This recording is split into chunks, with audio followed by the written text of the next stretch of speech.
Hi, it's Ramsey Dewey at the JX Fight Club. I got asked to do a product review of some of the heavy bags we have here at the gym from some of the viewers.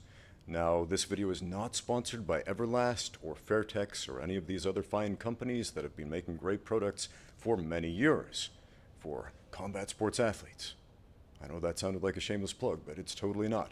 They're just genuinely good pieces of equipment that we purchased for the JX Fight Club and we use every day. So somebody said, hey Ramsey, I notice you have some of those Everlast water bags at the gym. I've never used one. Can you do a review of them? And so here we go. Check it out. We have three models of the Everlast Hydrostrike bag. The small one is 100 pounds, and the larger ones have a 150-pound capacity. Now, the black one over at the very end is filled to maximum capacity, and it's pretty firm. That's the thing you don't want to kick. These are not designed for kicks.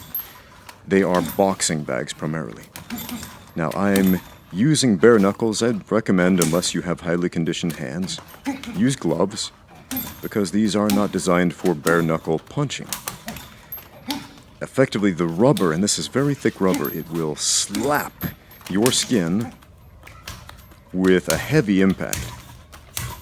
Now, I've heard a lot of people say that these Hydrostrike bags emulate the feeling of punching a real live human, but I've punched and I've kicked and I've kneed and I've dropped elbows on a lot of real live humans, and I've got to say, it's really not like that, especially the kicks. Now again, this is not a bag designed for kicking. This is a boxing bag. It's great for punching with boxing gloves on. But I did have one experience. I had a kickboxing match against this really, really strong dude from El Salvador who had a barrel chest. And I remember kicking him right in the guts, and he had such strong abdominal muscles that my leg just felt like it bounced right off of rubber, which is exactly what kicking one of these things feels like. So on to the punching. When fully filled with water, these things are quite firm. A lot of people worry about these water bags. They think they might leak or puncture. No, unless you stab them with a knife or some other blade, they are solid. These things are not going to break by simply punching or kicking them. I don't care if you are the heavyweight champion of the world. They will hold up. They are extremely durable. It feels a lot like punching tires. Now, we do have stacks of tires hung up in the back as a heavy bag, and yeah, it's a lot like the texture of punching a tire, meaning it will compress and then decompress instantly, almost like your fists will bounce right off of it. It's effectively a big water balloon, but again, this is very heavy rubber. It's not light, stretchy stuff. It is heavy rubber. So, yeah, durability-wise, these things are great. Now, we have them hanging up by a single chain. Most of the other heavy bags have 3 or 4 chains combined hanging them up, but these have a single chain. On a normal heavy bag, that would produce a lot of swinging. And one thing that's really interesting about the Hydrostrike bag is it doesn't swing very much at all. Even the lighter one, the 100-pound bag, I'm hitting this thing as hard as I can with that right hook and that left hook and my straights and all this stuff and my overhand. But the swing is fairly minimal because of the way the water balances in the bag. The bag is small in size, but heavy in weight for the size because of the water. The water tends to jump up and down inside the bag instead of sloshing back and forth, creating a pendulum movement. So I'm going to contrast this later in the video with some of the other more traditional boxing and kickboxing bags we have here in the gym to show you how much more the traditional rag and sand-filled bags swing than the water bags. So I like hanging them up higher. We have the bigger ones hanging lower, but I like the small one hanging up higher as a boxing bag because of that under surface that allows you to practice shovel hooks like this, and uppercuts and bolo punches, practice your body shots, things like that, and also to practice bobbing and weaving and head movement, things like that around the bag, which I like to do. Anytime I use a heavy bag, I like to visualize the fight that I am training for. I'd like to visualize an opponent fighting back.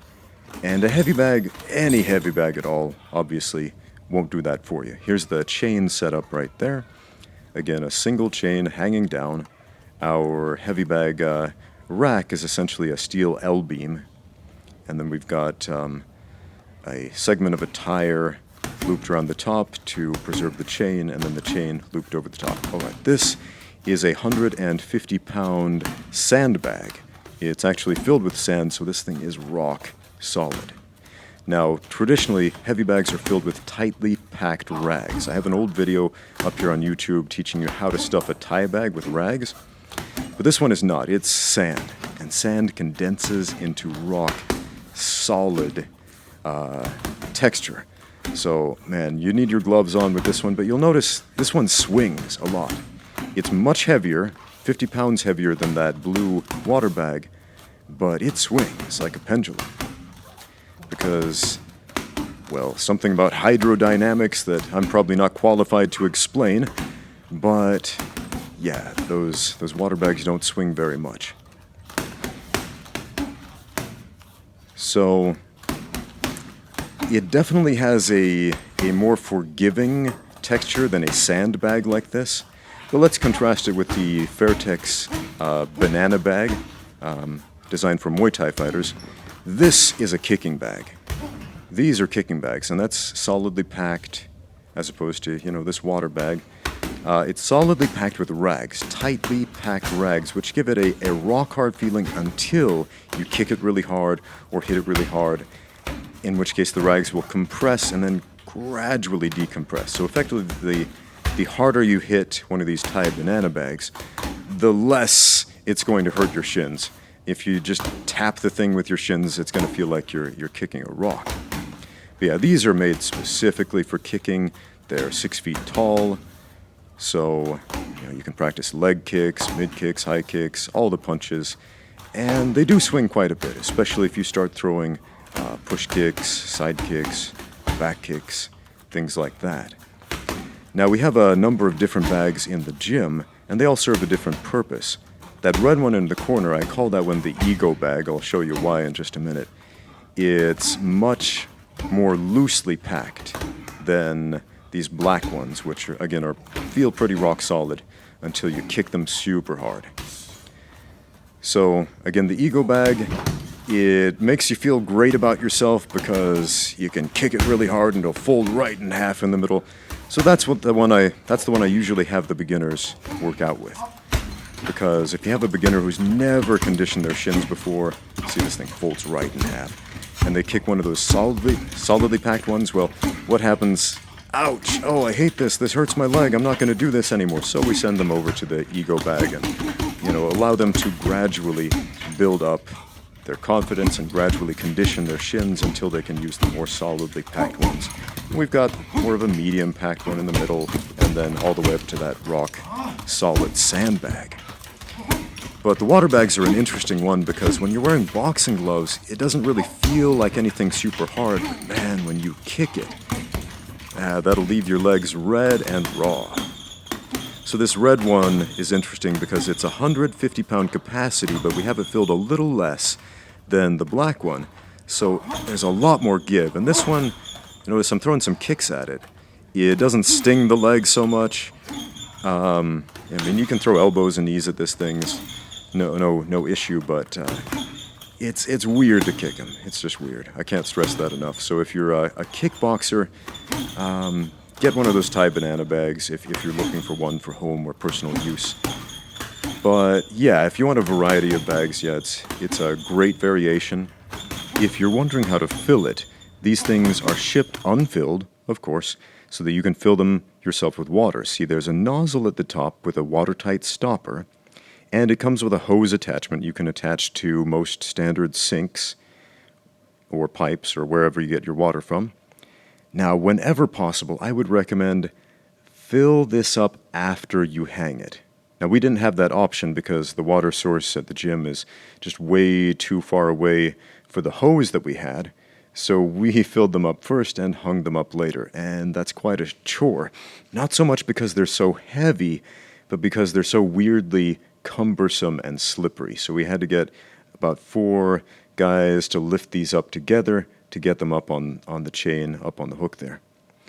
So yeah, whenever possible, fill these after hanging them, not before. So yeah, again, they come unfilled, so shipping is super cheap compared to one of those Thai heavy bags, which usually come filled. And yeah, 100, 200 pounds of shipping is going to be expensive. So overall, great bag. I'm glad we have them. I use them a lot. Obviously, it's not the only tool that I use. I'm not going to say it's the best bag ever and you should totally get one, but, I like them. So if you have a chance to try them out before purchasing, yeah, I'd recommend that. And yeah, thanks for watching. Get out there and train.